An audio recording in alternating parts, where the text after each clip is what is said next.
Hi guys, the Greek Goddess of Great reading here. Today I'm reviewing the second book in James Dashner's The Maze Runner series, The Scorch Trials. Solving the maze was supposed to be the end. Thomas was sure that escape from the maze would mean freedom for him and the Gladers, but Wicked isn't done yet. Phase 2 has just begun, the Scorch. There are no rules, there is no help, you either make it or you die. The Gladers have 2 weeks to cross the Scorch, the most burned out section of the world, and Wicked has been sure to adjust the variables and stack the odds against them. Friendships will be tested, loyalties will be broken, all bets are off. There are others now, their survival depends on the Gladers' destruction, and they're determined to survive. Never stop running. And here we go again into the psychological turmoil that is James Dashner's The Maze Runner series. We finished The Maze Runner and Thomas and his friends had, spoiler alert for The Maze Runner. If people haven't seen The Maze Runner, there will be spoilers in this video. Can I proceed? So we left Thomas and his friends with the people from Wicked, so it seemed like Thomas and the Gladers were safe with these people who had taken them from Wicked and brought them to another safe location. But as we quickly find out in this book, this is just another test of Wicked's to determine more variables, whatever that means. You will find out eventually.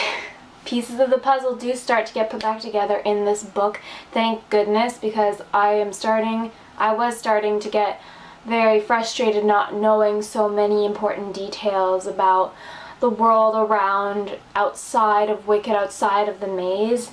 You thought the maze was all there was to the world, but now there's suddenly Thomas and the Gladers are out in the real world and they don't have any recollection of it. Though they are out in the real world, they are tasked to cross the Scorch, which is the most burnt out section of the world. The world suffered from solar flares that destroyed most parts of the Earth, particularly close to the equator, which is where Thomas and the Gladers are in this book.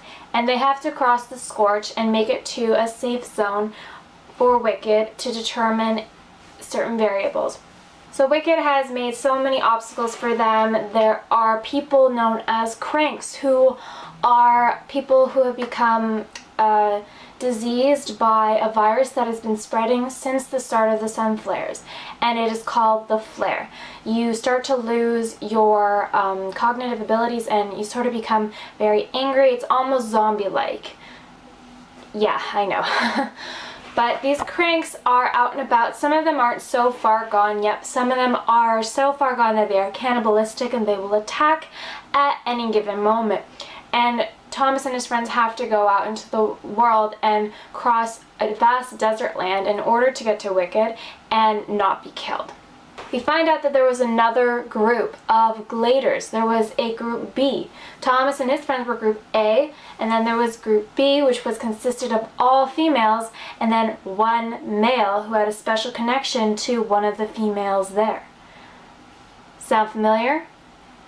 Thomas and all the boys, and the girl who suddenly showed up, her name is Teresa. This setting was a lot easier to sort of picture because it didn't require a lot of structural imagining.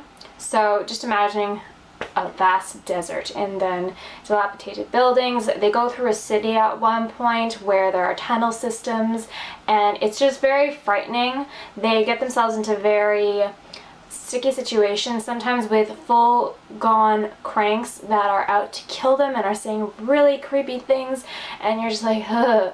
I don't know which was worse, the grievers or these cranks. Probably the cranks, because they can kind of think for themselves. There is so much betrayal in this book. I felt so bad for Thomas because he keeps getting, I want to swear, he keeps getting the short end of the stick. Everyone keeps either hurting him physically or emotionally. Someone in his group, someone who he trusted in and who he thought would be loyal to him till the end, wouldn't even dream of going on Wicked's side and working with them, working against him.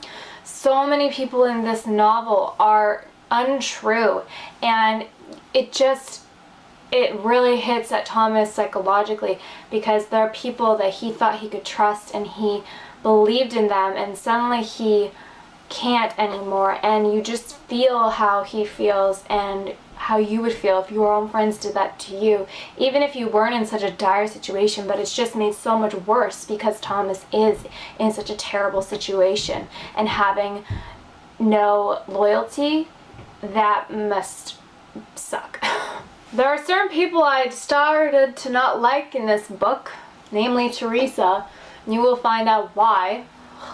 Apparently Wicked is good. She came into the maze writing Wicked is good on her arm, and she says to herself over and over, and there must have been a reason why I wrote that down, Wicked must be good. But all the indications tell us that Wicked is not good. Wicked is very manipulative, deceitful, and is pretty much taking kids and putting them into a maze to fight off these evil creatures that are trying to kill them, all to... Not going to tell you why, because you'll find out when you read The Scorch Trials. I highly recommend you pick up this book. It answers a lot of questions, though there are still quite a few that you will need to read the third book for. Just, you have to read the whole series to understand what is going on in total. Just go all the way to the end. I'm going to, you might as well. Well, next time I will be reviewing The Death Cure, which is the third book in the Maze Runner series. I am currently reading it at the moment, so it might be a couple days before that shows up. But until then, guys, keep reading.